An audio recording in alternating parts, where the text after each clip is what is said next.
Hello and welcome to Spectrum News this week. My name is Xavier Robert, coming to you live from Uyo, the capital city of Akwa Ibom. Let's take a look at the headlines. President Tinubu suspends Emefiele, orders CBN probe. Akwa Ibom State Governor Pastor Moino meets President Tinubu at Aso Rock. Plus, U.S. former Vice President Pence announces U.S. presidential run. Details of these stories and more in a moment.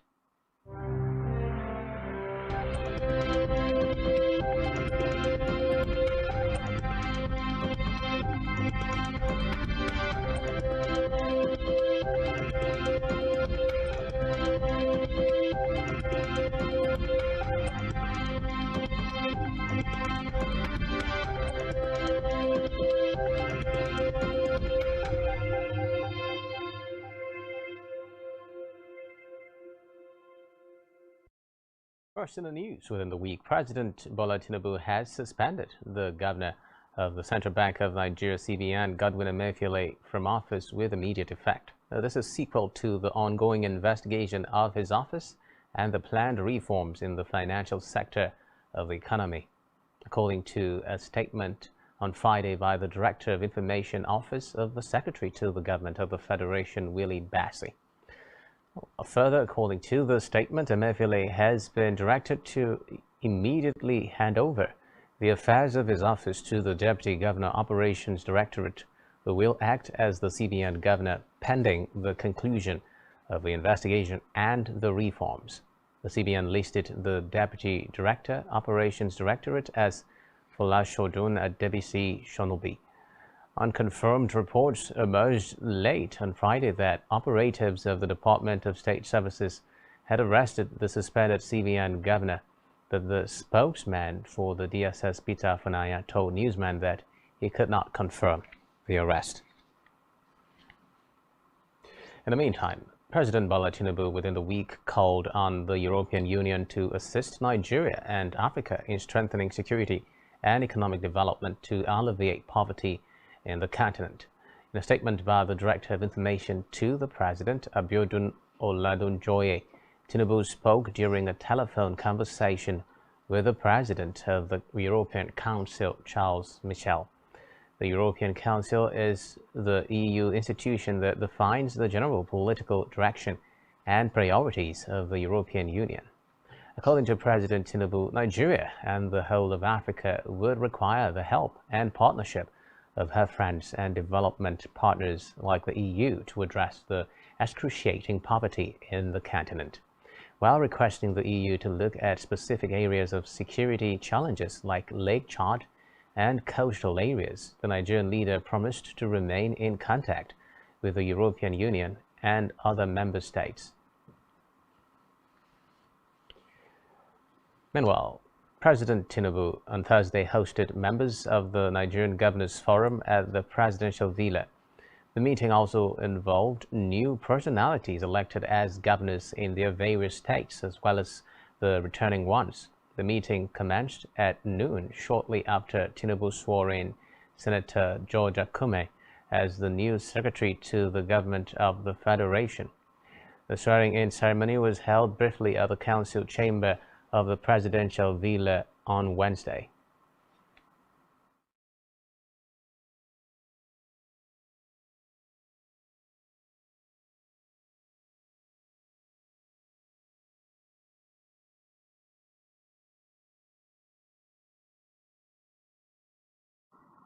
Elsewhere, President Tinubu within the week met major oil marketers at Aso Rock, Abuja. The oil marketers were led by Governor Dakwa Abiodun of Ogun State, who was the chairman of the Oil Marketers Association. The president's meeting with the oil marketers comes amid the controversy and protests trailing the removal of subsidy on premium motor spirit known as petrol. It would be recalled that the president, during his inaugural speech on May 29 at the Eagle Square in Abuja, announced the removal of subsidy payment on petrol. The president said that the immediate past administration of Muhammadu Buhari did not make provisions for subsidy in the 2023 budget beyond June. Meanwhile, Nigeria's leader, President Bola Tinubu, on Wednesday swore in George Akume as the new secretary to the government of the Federation SGF at the council chamber. Akume, in the brief ceremony, which had dignitaries including some serving and former governors, took his oath of allegiance and oath of office. Present at the ceremony were the Vice President Kashim Shettima, President of the Senate Ahmed Lawan, Governor Abdurrahman Abdulrazak of Kwara State, Head of the Civil Service of the Federation, Dr. Folashade Yemiasan, and the spouse of the new SGF, Regina Akume. Reports say his duty commenced with immediate effect. In a related development, the former secretary to the government of the Federation, Bas Mustafa, on Thursday signed and handed over documents of office to his successor, George Akume. The handover took place at the SGF office located at the Three Arms Zone in Abuja shortly after Akume's arrival. President Bola Tinubu earlier administered the oath of office on Akume. From the red chambers now, where the Senate within the week rejected the controversial National Water Resources Bill 2023 after it was listed for concurrence on the order paper for consideration and passage.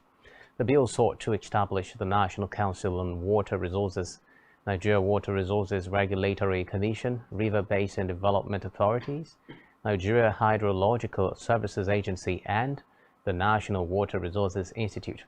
Reports say the proposed bodies, if established, were to provide for the regulation, equitable and sustainable development, management, use and conservation of Nigeria's surface water and groundwater resources. Recall that former President Muhammadu Buhari had in 2017 presented the controversial bill to both chambers of the National Assembly, which seek to transfer the control of water resources from the states to the federal government. From the Green Chambers now, where the 9th House of Representatives wound down with the last plenary of the Parliament held on Thursday, adjourned sine die, that is, indefinitely. The House held its valedictory session on Thursday, which the outgoing Speaker Femi Gbajabiamila presided over. Reports say leaders and members of the House spent about 3.5 hours that the session lasted to recall major events recorded in the chamber in the Ngoroje, Mulikat Akonde Adeola, among others. Ete spoke on behalf of the ex-lawmakers, after which Gbajabiamila presented 9th House membership certificates to members, starting with the Deputy Speaker Ahmed Wase. The Speaker noted that it was the first time in the history of the National Assembly that certificates would be issued to outgoing members.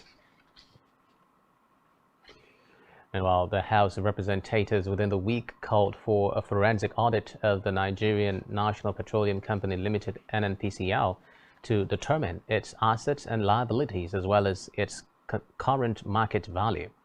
According to the House, the audit has become necessary due to the metamorphosis of the Nigerian National Petroleum Corporation into a limited liability company.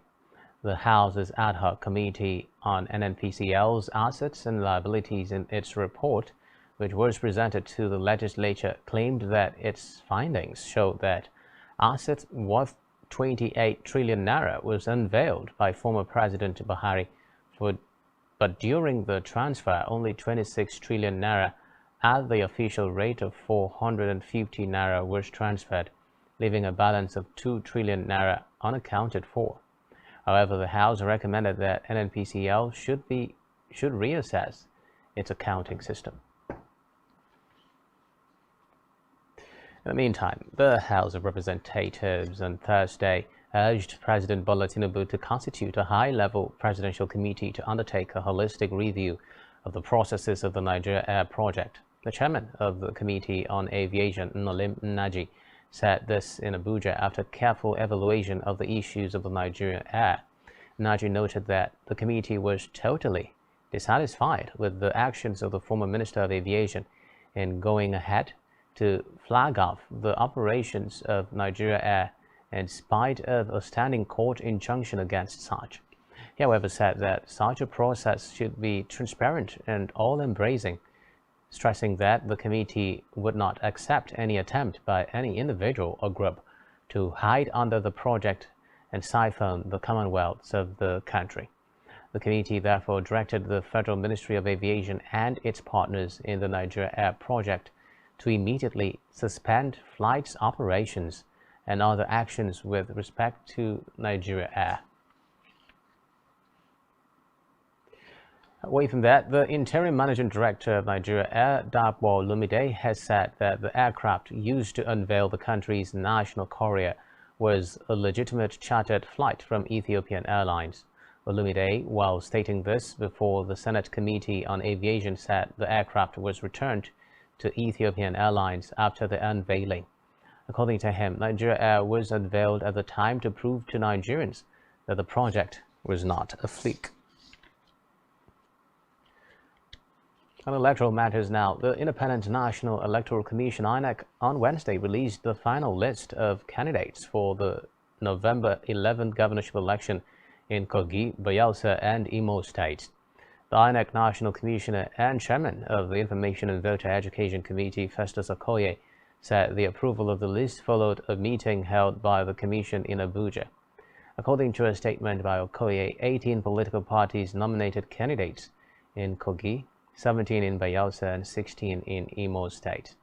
The statement also revealed that 2 political parties are fielding female candidates in Bayelsa State, 1 in Kogi State, and none in Imo State.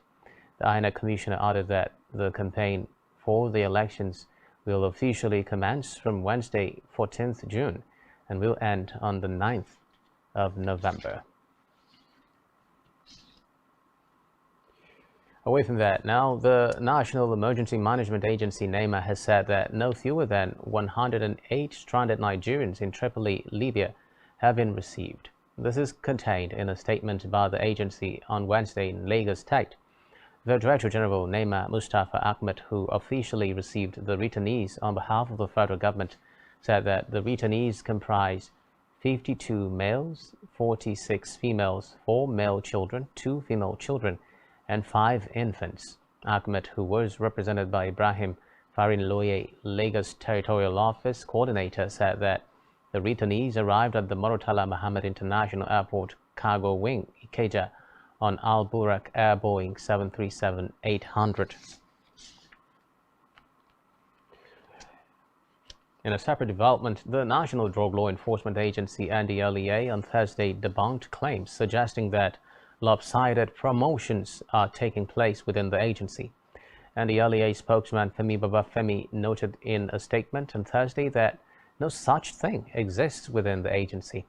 He added that promotions remain an ongoing exercise based on a number of factors, including vacancy. He urged the public to disregard any such information that seeks to cast aspersion on the strides attained by the NDLEA, especially under the steady leadership of General Marwa, retired. To Adamawa State now, where Governor Amadu Fintiri within the week appointed Awal Tukra as the new secretary to the state government SSG. Fintiri also announced the appointment of Edgar Amos as his chief of staff. The information is contained in a statement released on Thursday by Fintiri's chief press secretary, Homwashi Wonosiko. Awal Tukra, a former member of the House of Representatives, served as the Director General of the Presidential and Gubernatorial Campaign Council of PDP in Adamawa State in the 2023 general elections. Awal, the son of former PDP chairman Bamanga Tukra, was before his reign as the campaign DG of Atiku Abubakar and Fintiri in Adamawa State, the chairman of the Governing Council of the Adamawa State University, Mubi. Back here, Akwa Ibom State Governor Pastor Moina on Thursday met with President Bola Tinubu at the State House Abuja on a scheduled courtesy visit. During the meeting, the governor congratulated the president for his assumption of office and conveyed the best wishes of Akwa Ibom people to the president. President Tinubu, who displayed a deep knowledge of Akwa Ibom State in his response, said that he was very happy to receive Pastor Eno, adding that he will support the Arise agenda of Governor Eno's administration. Speaking to the State House correspondents after the Kutsa visit, Governor Eno said he was on a mission to build political and economic bridges for the good of Akwa Ibom State and Nigeria. According to Governor Eno, he used the opportunity to also brief the president on the progress made in Akwa Ibom State so far and solicited his support and that of the federal government for the completion of the Ibom Deep Seaport Project, the Calabar 2 Road, and the Export Free Zone License for the Maintenance, Repairs and Operations MRO hangar at the Victor Atta International Airport, Uyo, which is the only MRO in West Africa.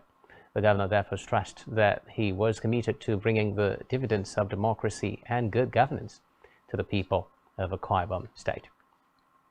Meanwhile, the 13th Speaker of the House of Assembly, Udemo Tong, who represents a Abak State constituency, on Friday assured Akwa Ibom people of the commitment of the 8th Assembly to protect the interests of all constituencies while redefining the concept of true legislation to make Akwa Ibom State a model of national development.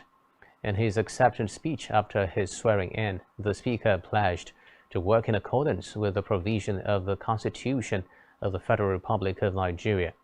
A correspondent brings us details.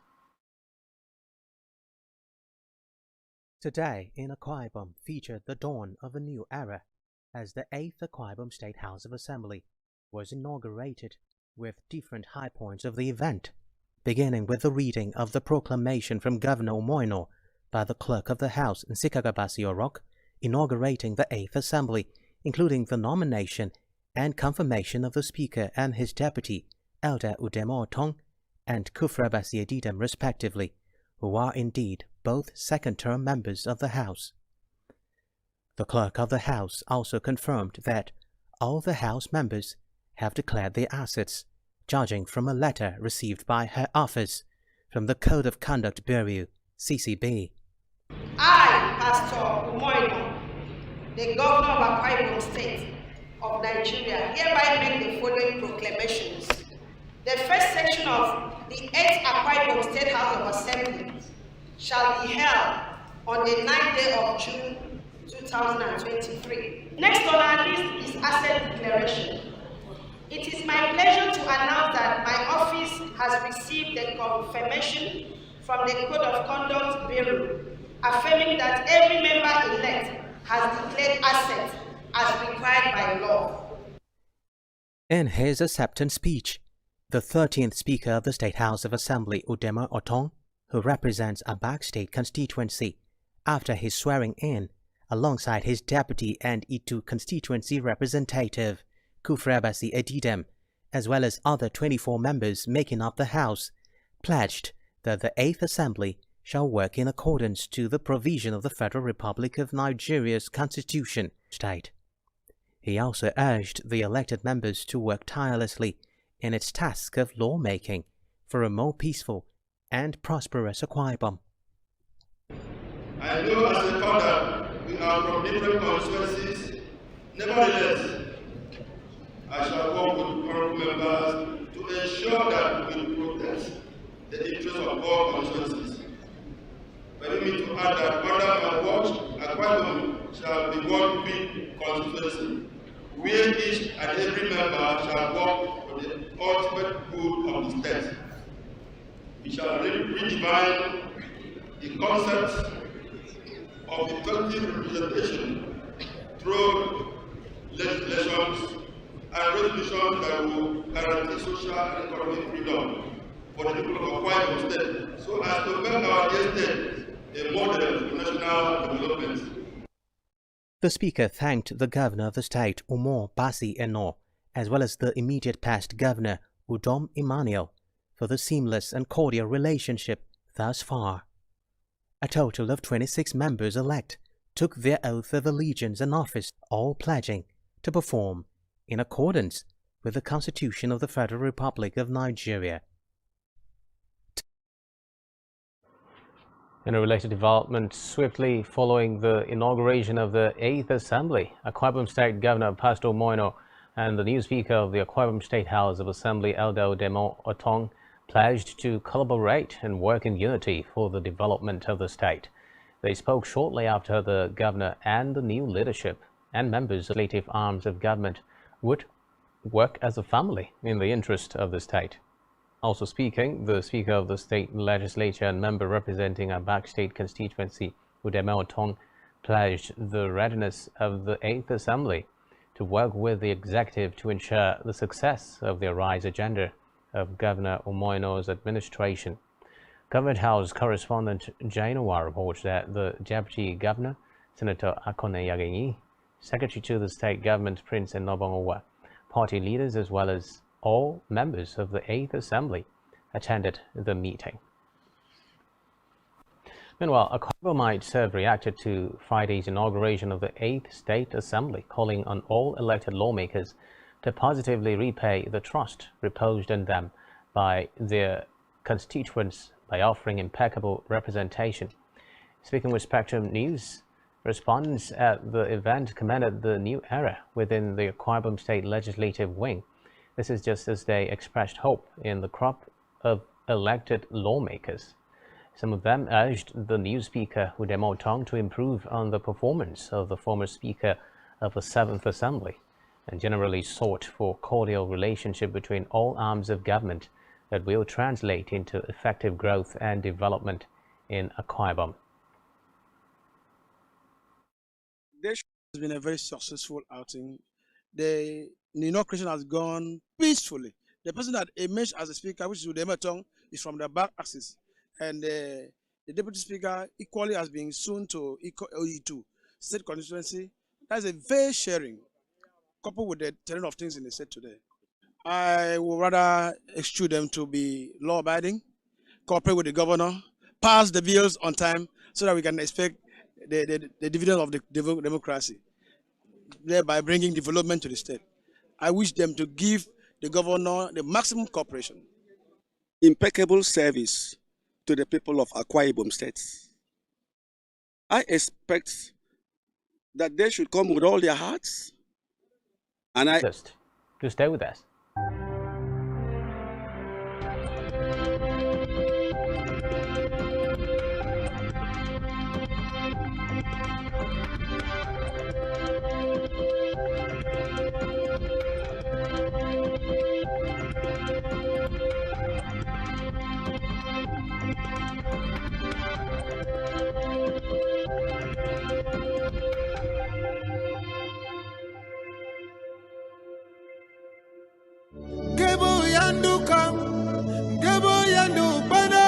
Leading to a seamless inauguration of a new administration, the Akwa Ibom State government will hold an interdenominational Thanksgiving service in the state. The Thanksgiving service with the theme, "Oh, give thanks to the Lord," drawn from Psalm 107 verse 1, will have famous Akwa Ibom gospel singer Bobby Frigga and IT Dennis as featured guest artists. Accordingly, His Excellency Governor Omoino invite all well-meaning people of Akwa Ibom State to the Thanksgiving as follows. Date Sunday, June 11, 2023. Venue, Ibom Hall. Appreciate God for the peace in our state. Prince Enobong, Secretary to the State Government and Chairman, Central Planning Committee, Announcer. I thank you for my life. I thank you for the victory. I thank you for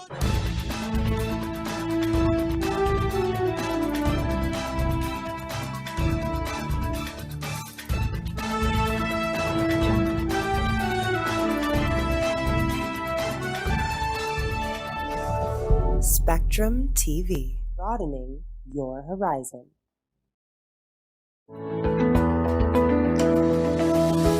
Business exists only to meet the needs of the people, but there's an extra advantage if your product and services are pitched on a platform that gives you the added advantage over your competitors. For your desired return on investment and so much more, advertise on Spectrum Television, on StarTimes DTH Channel 421 and on free-to-air. with a frequency of 12733. Spectrum Television, broadening your horizon.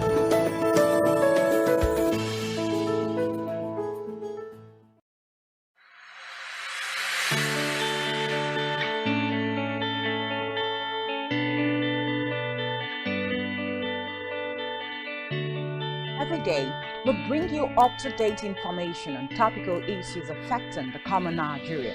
From issues on politics, hello Nigeria, I remain committed. Security.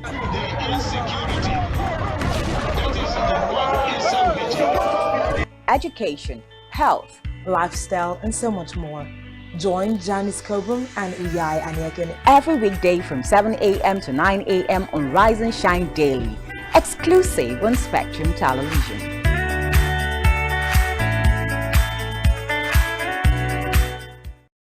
Nigerian police, which is the only one allowed by grossly abused. Our governors have to share police powers with the president as stipulated by the constitution. We do not have a federal government police force. We have the Nigeria Police Force, which shall be administered, organized, and supervised by the Nigerian Police Force. No, my lord, I want to say something. I want to say something here.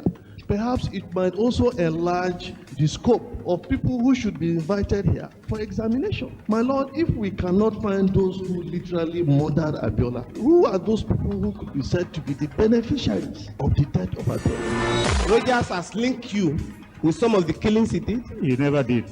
He linked you with the attempted murder of Hebrew. He did not. My lord, the matters council is leading the evidence in our matters. Is this an adversary proceeding? It's not, my lord, but we can't be talking about cases which are in court. Is this an adversary proceeding? It's not, my lord. These cases are in court, my lord. I'm just reminding your lordship. My lord, sorry, my lord. I think I'll be in cross-examination. Legally Speaking, a program that deals with legal issues and questions we face as citizens of this amazing country, Nigeria. Legally Speaking. Join us every Friday from 5 p.m. to 6 p.m. for Legally Speaking. One truth not often told is about the transformation that Africa has undergone in recent decades. Africa is shaping its own destiny and should be referred to as the African opportunity. On Spotlight Africa, we paint the African picture the African way, laced with truth, detail, and the color of the African continent. Join Uyai Anyekan every Tuesday and Thursdays at 4:30 p.m. Spotlight Africa, telling the African story.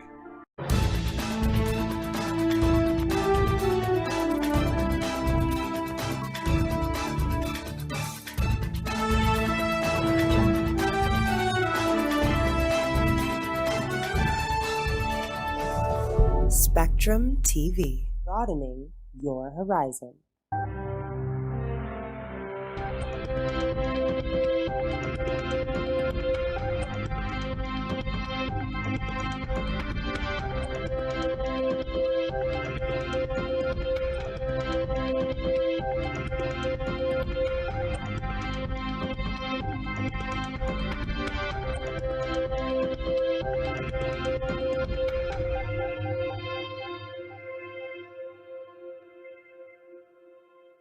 Many thanks for staying tuned. We move on now to Africa, where Rwanda's President Paul Kagame within the week sacked more than 200 soldiers, including senior military officers.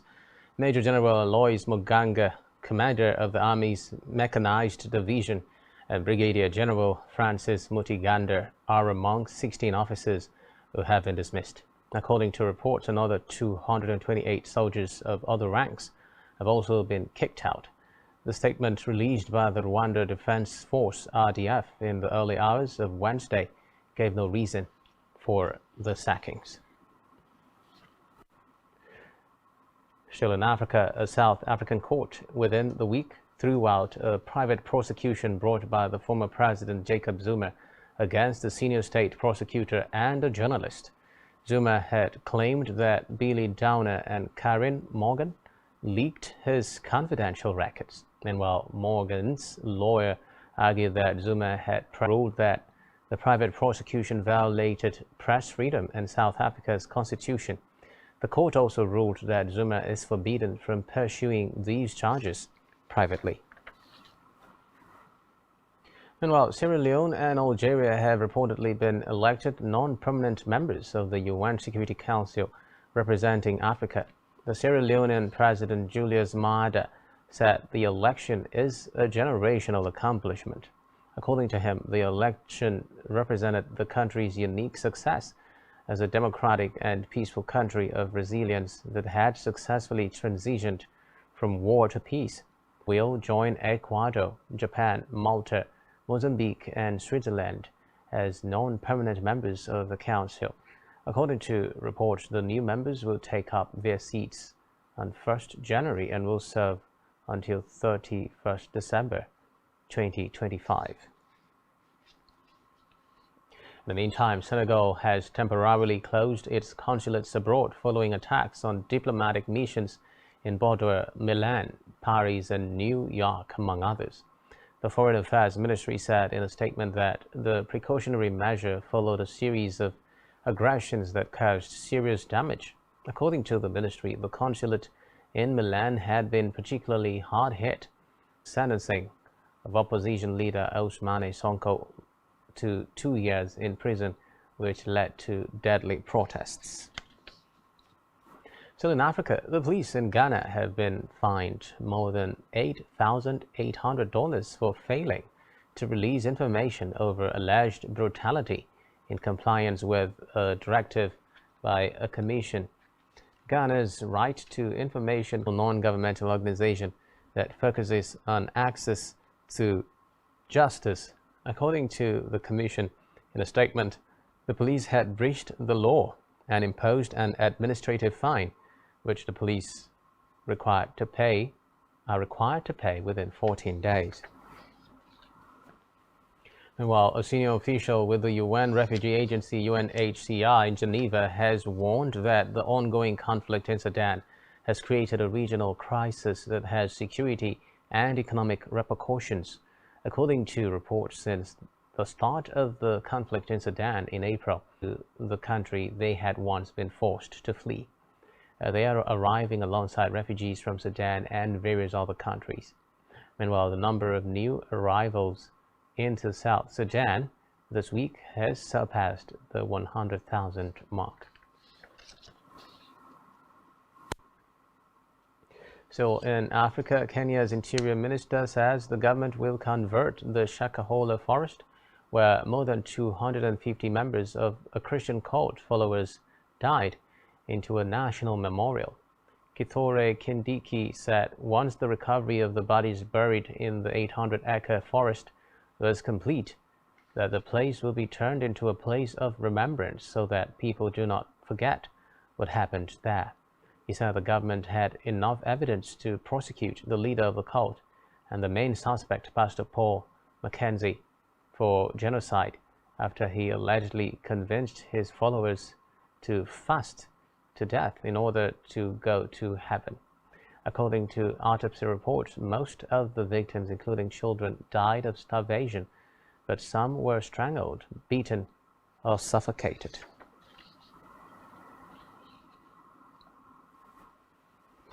On the foreign scene, Mike Pence on Wednesday announced his entry into the 2024 United States presidential election as the former vice president goes up against his ex-boss, Donald Trump, for the Republican nomination. Field that includes Florida Governor Ron DeSantis, Trump's closest competition.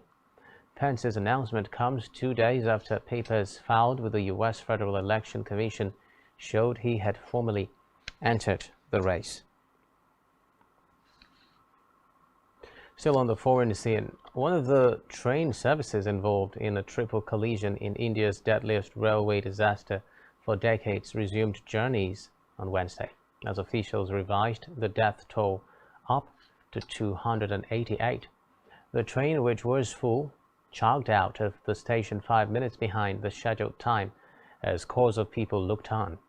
The service was one of the 3 trains involved in the crash near Balasore in the eastern state of Odisha on Friday. As usual, long and winding queues formed for the train's unreserved section. Meanwhile, Speaker Yael Braun-Pivet, who is from President Emmanuel Macron's party but is officially neutral, confirmed she would reject the bid to introduce new legislation on constitutional grounds, infuriating its backers. Speaking to a newsman, she said an amendment proposed by the small laird faction in Parliament and backed by left-wing parties would be declared inadmissible. She was alluding to Article 40 of the Constitution, which bans legislative proposals from MPs that would add a burden to the public finances. According to reports, reversing the increase in the retirement age to 64 from 62, the key measure of Macron's hard-fought pension reform, would add billions to government spending. Meanwhile, opponents of the pension reform had seen Laird's parliamentary maneuver as their last hope of thwarting the changes, having previously tried and failed with an appeal to the country's constitutional court. Observers said the minority government risked losing a vote on the Laird legislation. However, with left-wing parties, the far-right and some centre-right MPs prepared to vote against the executive. In the meantime, Ukraine's Deputy Defense Minister Hanna Maliar has said that fighting around Bakhmut remains the epicenter of hostilities. Speaking on Telegram, Maliar said Ukrainian forces have made gains ranging from 200 meters in some areas to 1,100 meters in others. The defense minister also noted that Wagner fighters had largely withdrawn, adding that they remain in some places in the rear and the large majority of the fighting is now being conducted by regular units of the Russian Federation, including airborne units. In a related development, thousands of people have reportedly been evacuated downstream of a major dam which has collapsed in Russian-held Ukraine.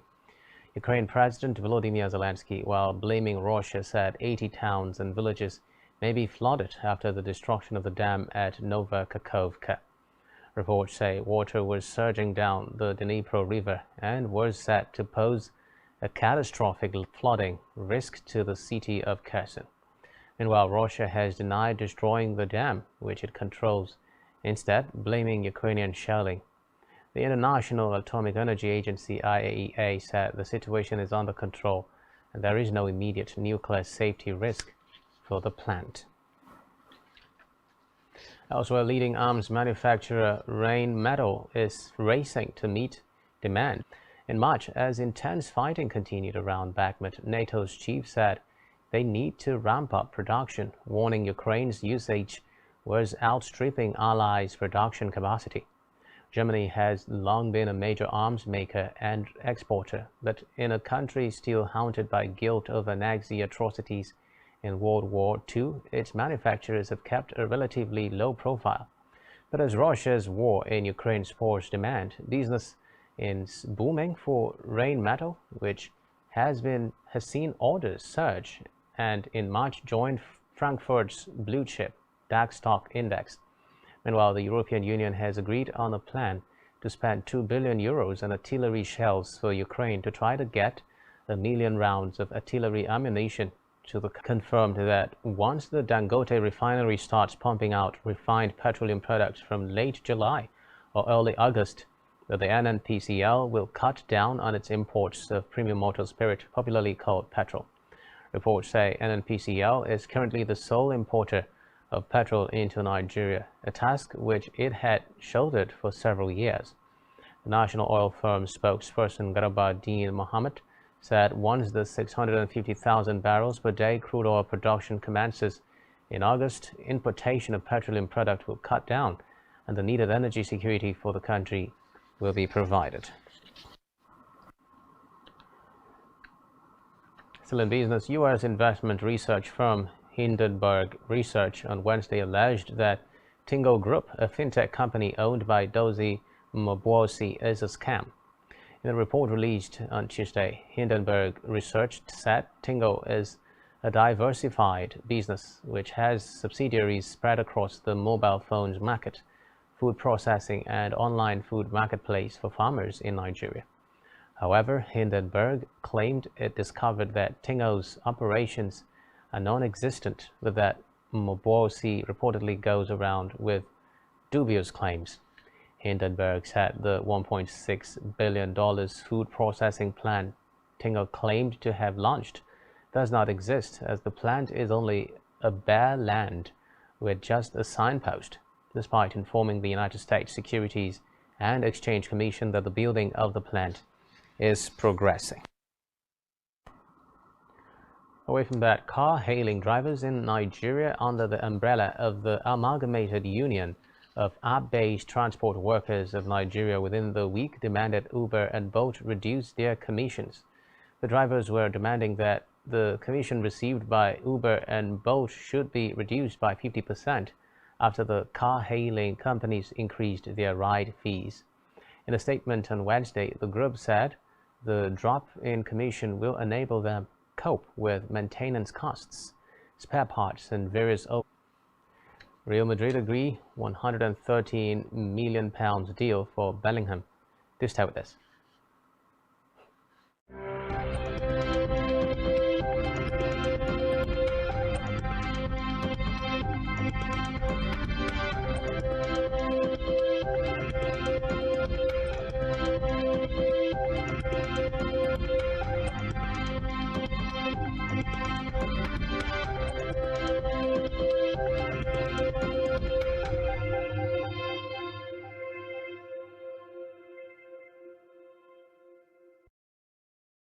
Many thanks for staying tuned. Now in health, the European Commission (EU) on Thursday joined the United States in approving the world's first vaccine for the respiratory syncytial virus RSV to be used by adults aged 60 and above.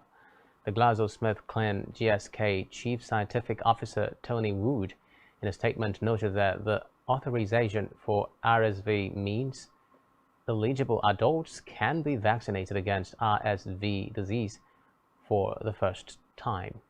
The GSK said RSV is a common contagious respiratory virus that leads to approximately 20,000 in-hospital deaths each year in adults aged 60 years and over in Europe.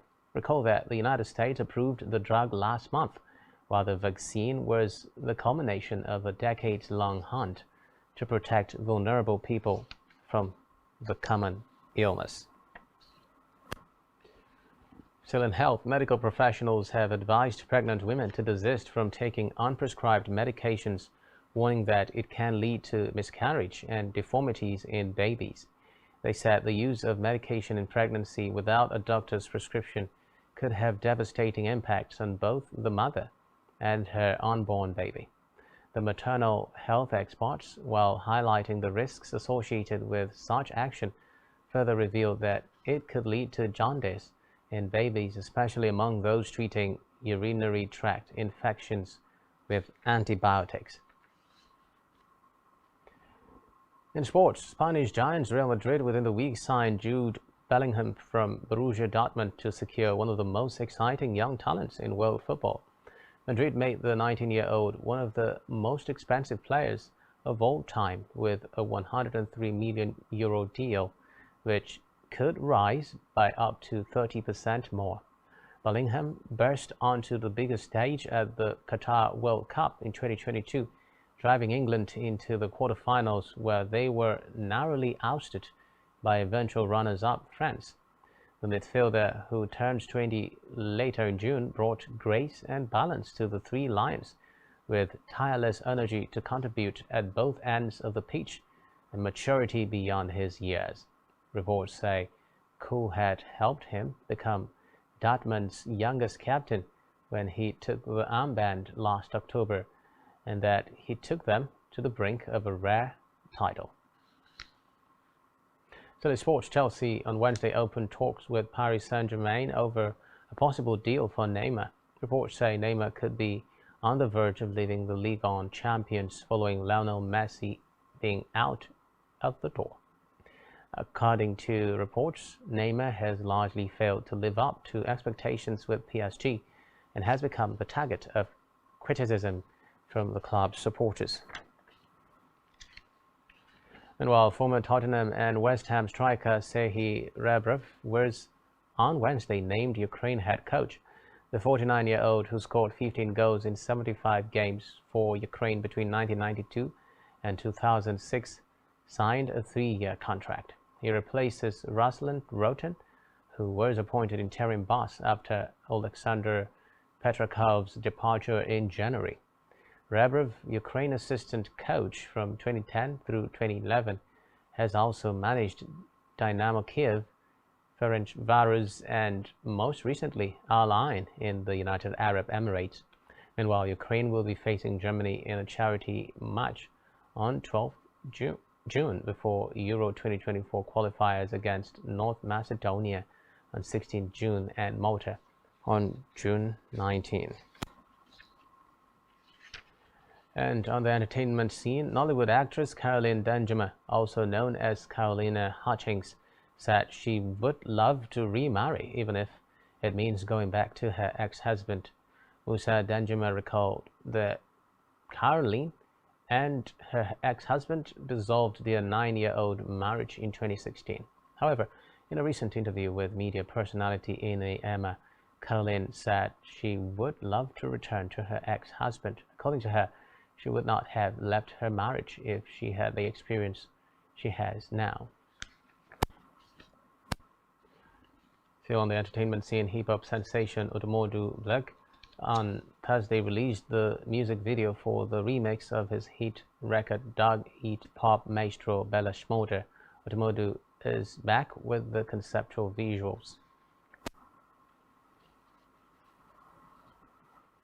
And finally, on entertainment, sensational Nigerian singer Divine Ikupo, popularly known as Rema, has broken Wizkid's record for the longest-running African song atop the Billboard World Digital Song Sales. Rema's hit song with Selena Gomez, Countdown, has spent a record 18 weeks at #1 on the chart this week, surpassing Wizkid and Tems' 2020 Essence, which spent 17 weeks atop the chart.